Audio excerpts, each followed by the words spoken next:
Mais Yves Sukoulou, spécialiste de la rééducation, qui a son service de rééducation et d'urgence en Chine aussi, qui est actuellement en France et on en profite pour le voir. Il y a des questions qui sont revenues suite à la vidéo de la semaine dernière où Yves proposait et demandait aux gens qui faisaient un effort pour ne pas avoir de courbatures de manger ce qu'ils voulaient en sucre pour nourrir le foie afin de détendre les muscles. Yves Sukoulou, est-ce qu'on peut préciser ça? Qu'est-ce que ça fait? Est-ce vraiment efficace? Est-ce que c'est de la sorcellerie?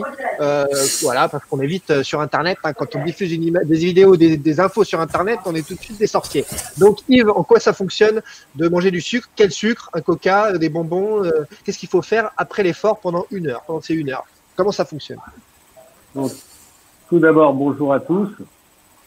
Alors, il y a un problème. Il faut savoir quel est notre carburant. Et je vous pose la question, quel est le carburant du sportif? C'est le sucre lent. On marche au sucre lent. Donc ça, tout le monde le comprend. Dans la pratique, la différence entre le sucre lent et le sucre rapide est assez compliquée.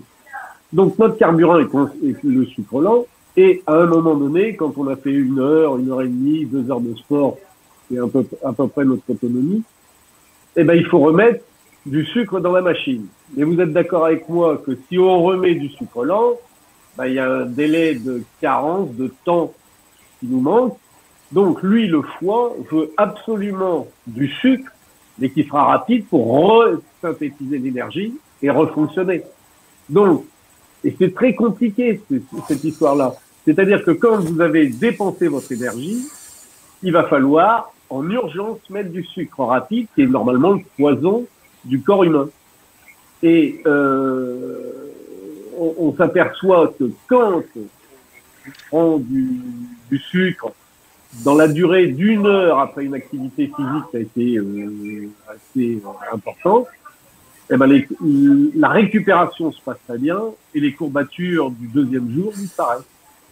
C'est aussi simple que ça. Alors, quelle quantité, de quelle façon et quelle quantité ça veut dire quoi? Un sucre blanc carré pour Alors, le problème, tout ce qui est raffiné n'est pas toujours raffiné avec des produits entre parenthèses bio. Alors, il faut du raffiné, mais comment il est raffiné derrière? Est-ce qu'il est bien raffiné? Est-ce qu'il est raffiné avec des produits toxiques? On tombe très vite dans des problèmes assez importants. Par exemple, du blé ou du riz 12 minutes, c'est du sucre lent. Mais si on prend du blé ou du riz 3 minutes, c'est du sucre rapide.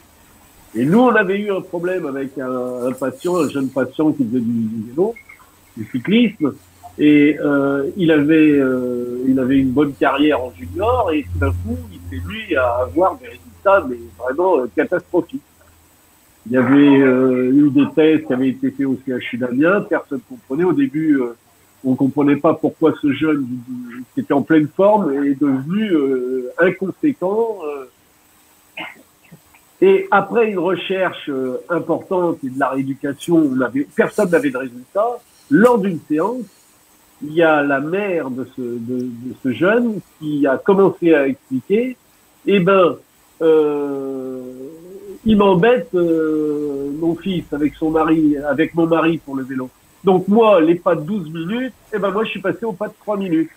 Le gars faisait des hypoglycémies en début de course, parce qu'en plus chez les jeunes ça partait très vite. On a rechangé, on a remis les pâtes 12 minutes, tout s'est réglé. Mais avec les pâtes 12 minutes, quand on les fait cuire, quand elles sont al dente, excellente. Mais si on est au téléphone et qu'on les fait cuire pendant 24 minutes, ça redevient du sucre rapide. Et c'est là que les choses sont beaucoup plus compliquées qu'on ne le pense. Alors, après le sport, dans une durée d'1 heure, on dit toujours que ça recharge le foie et ça repermet de synthétiser l'énergie. La quantité, c'est à chacun de la tester en fonction de ses aptitudes. D'accord. Très bien répondu. Très bien répondu, c'est juste. Mais alors, ça veut dire qu'on a 1 heure pour ingurgiter du sucre pour détendre les muscles pour plus tard. Mais 1 heure, c'est bien, ok. Qu'est-ce qu'on fait je veux dire, bon, les quantités, en effet, on les adapte. Mais le sucre en lui-même, ça veut dire que je peux manger un paquet de bonbons. Concrètement, c'est quoi ce qu'on a sous la main? Qu'est-ce qu'ils font? Je voudrais poser une question. Qu'est-ce qu'ils font les jeunes dans les petites écoles quand ils sortent de l'école? Ils se précipitent chez le boulanger pour prendre des bonbons qu'on appelait les sucres. Pourquoi? Ils ont mangé à 7 heures du matin pour être à l'école vers 8 heures, 8h30. Maintenant, il y a beaucoup d'écoles qui ne donnent pas le 10 heures à la récréation. Donc, ils sont en hypoglycémie, ils se précipitent chez le boulanger pour prendre ces petits bonbons qui sont gavés de sucre. Et ça leur permet, quand ils rentrent chez eux, de ne pas se jeter sur la nourriture et de manger trop à midi. Et juste une chose, c'est avant, parce qu'on va parler après peut-être du régime anti-inflammatoire dont vous avez parlé la semaine dernière, mais il n'y a pas de risque en mangeant du sucre pendant 1 heure après chaque effort, si on fait du sport même tous les jours, de devenir diabétique ou d'avoir une addiction au sucre très vite? Si on ne prend pas du sucre rapide hors cette période-là, aucun risque. Mais je vois par exemple en Chine où les gens prennent de la soupe de riz, ça s'appelle le Shipan, et aussitôt que les gens sont malades, on leur donne ça.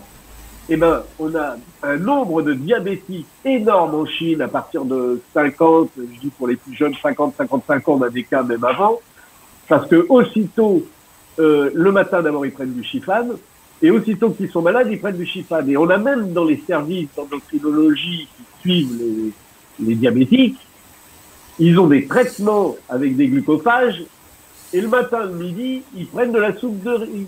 Donc, ça veut dire que la quantité de sucre, on devient diabétique de type 2 quand on est trop chargé en sucre rapide. Mais notre nourriture à l'heure actuelle, tous les plats industrialisés sont bourrés de sucre. Donc, c'est à chacun de faire attention, et c'est à chacun aussi, on n'a pas tous le même corps. D'accord, très intéressant. Moi, Ben. Quand vous parlez de sucre rapide, les fruits, c'est considéré comme un sucre rapide pour vous ou pas? Alors, question. Le sucre des fruits, c'est le fructose. Donc, c'est un sucre lent.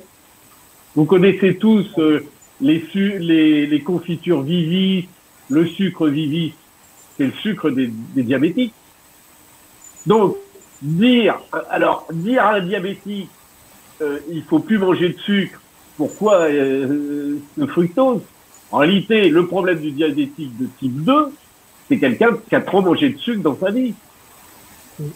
On n'est pas diabétique. Parce que dans le diabète de type 2, il y a aussi des gens par stress qui deviennent diabétiques. Donc ça, il y a cette chose-là. Mais le diabète qu'on a vers 45, 55, 65 ans, ce sont des gens qui ont trop abusé de sucre. D'ailleurs, il y a à l'heure actuelle, il y a eu des expériences avec un Hollandais, je crois, qui a arrêté pendant 1 mois le sucre. Il avait un corps étonnamment différent de ce qu'il avait eu au début. Et puis, il y a une Américaine aussi qui a arrêté le sucre rapide pendant 1 an. Elle n'avait pratiquement plus de problèmes de santé. C'est les gens viennent à faire attention à quelque chose, c'est quand ils ont des problèmes et qu'ils veulent avoir une solution.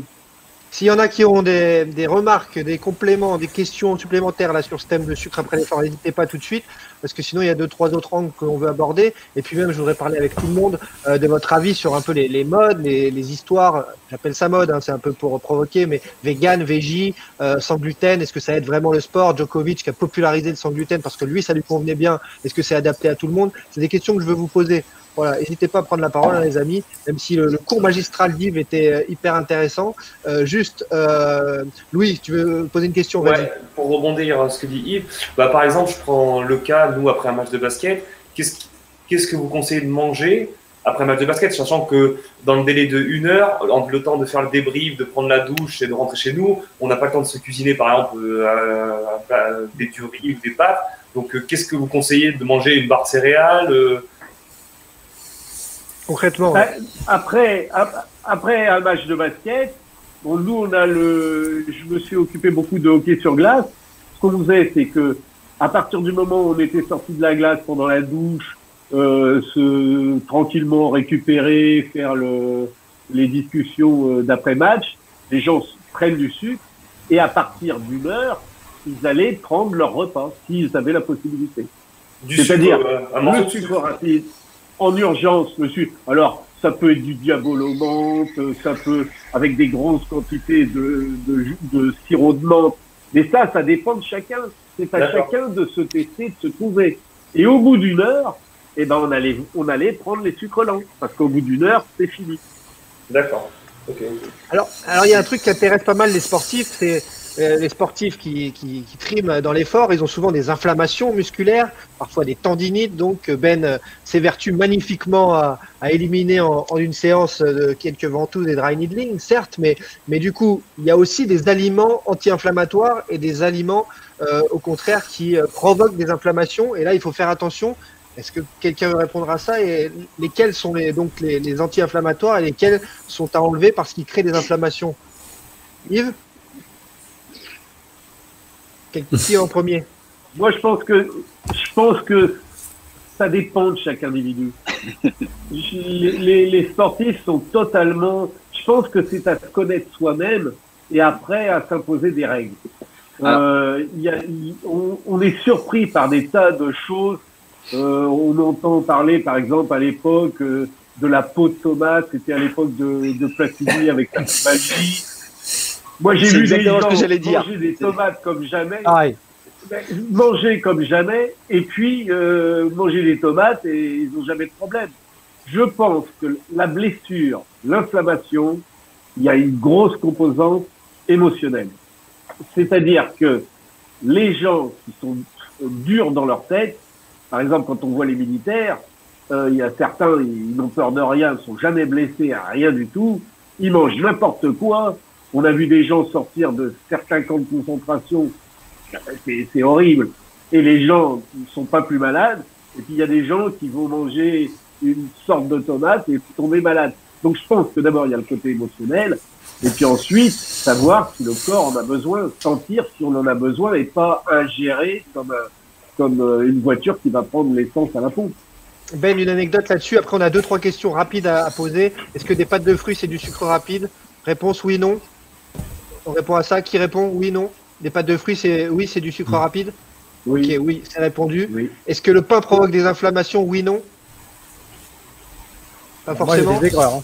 Alors, des grands estomacs directs. Hein. Alors, le problème du pain, on va arriver à Djokovic. Le problème après, c'est les sportifs qui sont malades parce que Djokovic a une maladie auto-immune. Alors la maladie auto-immune, on s'est aperçu qu'il y avait les problèmes de gluten.